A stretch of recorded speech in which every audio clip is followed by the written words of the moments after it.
Something tells me you're thinking about wearing a wig this Halloween, and I'm personally concerned. So let's take this $5 Walmart Halloween wig from this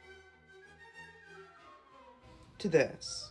You've already seen what wig we're styling, but I don't know yet, so we're digging into the mystery box. As long as it's not the pastel one, I'll be fine. Or that really fugly brown one. Okay. I should be shredding the guitar solo in Johnny Be Good right now, but alas, here we are.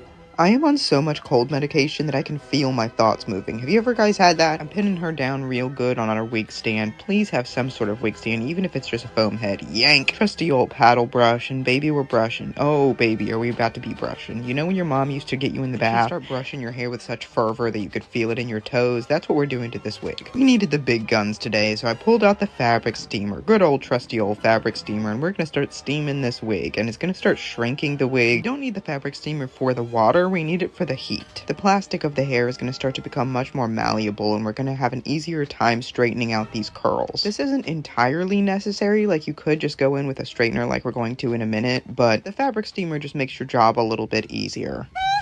Now I'm sectioning up most of the hair until we've got like 1 or 2 rows at the back of the neck. I'm turning on my flat iron on the lowest setting, but first we need to thoroughly detangle this section, and I'm going in with a fine tooth comb, starting at the bottom of the strand and working my way up the wig until I can run my comb smoothly through it from top to bottom. Sexy. And now we're starting to straighten her. We're starting on the lowest setting of our straightener because synthetic hair is plastic. Plastic can melt. Some synthetic wigs can handle more heat than others, but in my experience, it's pretty rare to find a cheap wig that can't handle a straightener at all. Most of them can handle a straightener to some degree, and I'm working 2 rows of hair at a time. Once I've straightened the vast majority of the hair, the back and the sides and all the long parts are looking real straight. I left some fluff underneath the bangs up here, so I didn't straighten all the stuff that's under the bangs, but I straightened the top layer of bangs. And now we're gonna Edward Scissorhands this situation. I'm using this janky little razor because I don't want to buy a new razor, and I've had this one for a very long time, and it did fall apart as I was doing it. My technique with these scissors is called chop, chop, chop, chop, chop, chop, chop, chop, chop, chop, chop, chop, chop, chop. And I also took the razor and thinned out some of these top layers on the bangs, and I evened up the sides with my regular hair cutting scissors, just so it wasn't as janky. I went back upstairs to discover I had this secret little blue Jolly Rancher wig that I'm very pissed at, and I wanted to reuse her, so I'm using my thread cutting scissors, and I'm basically seam ripping the rows of hair out of this blue wig. It's much easier to remove hair from one wig and sew it into another wig than it is to try and change the color of a synthetic wig. If the wig is a light enough color, like a white or a blonde or something, then you can technically dye it with fabric dye, which I've done before. It is possible, but it really sucks to do. It makes a big mess. The dye doesn't always take, and if you use any kind of hair gel or hairspray or anything like that, then the dye can start like dripping down the wig. It's,